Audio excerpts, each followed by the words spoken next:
કડીમાં જશ્ને ઈદે મિલાદની ઉજવણી હઝરત મોહમ્મદ સાહેબના જન્મદિવસની મુસ્લિમ બિરાદરોએ ભવ્ય જુલુસ નીકાળી ધામધૂમપૂર્વક ઉલ્લાસભેર ઉજવણી કરી.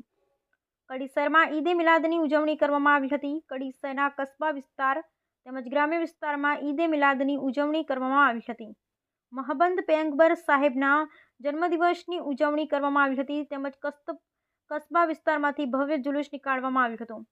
કડી શહેર તેમજ ગ્રામ્ય વિસ્તારમાં ઈદે મિલાદની ઉત્સાહપૂર્વક મુસ્લિમ બિરાદરો દ્વારા ઉજવણી કરવામાં આવી હતી. ઇસ્લામ ધર્મના હઝરત મોહમ્મદ પયગંબર સાહેબનો સોમવારે જન્મદિન હોવાથી સમગ્ર વિશ્વની અંદર ઈદે મિલાદનો તહેવાર મુસ્લિમ બિરાદરો દ્વારા ઉજવવામાં આવી રહ્યો છે. ઈદે મિલાદના પર્વ નિમિત્તે કડી શહેરના કસ્બા વિસ્તારમાં આવેલ જુમ્મા મસ્જિદ ખાતેથી સોમવારે વાજતે ગાજતે ભવ્ય જુલુસ નીકાળવામાં આવ્યું હતું.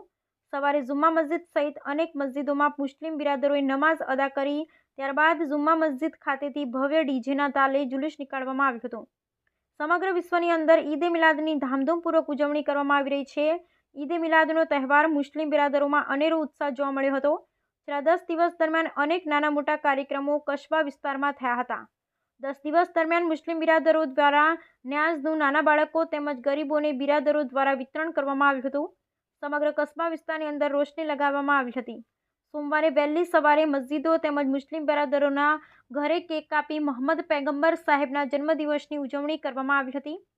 જુલુસ દરમિયાન બાલાપીર દરગાહ ટ્રસ્ટ દ્વારા સિંધીવાડા ખાતે સેવા કેમ્પનું આયોજન કરવામાં આવેલ હતું તેમજ જુમ્મા મસ્જિદ ખાતેથી ભવ્ય જુલુસ નીકાળવામાં આવ્યું હતું અને કસ્બા વિસ્તારના અનેક વિસ્તારોમાં ચુસ્ત પોલીસ બંદોબસ્ત વચ્ચે જુલુસ ફરી જુમ્મા મસ્જિદ ખાતે પરત ફર્યું હતું.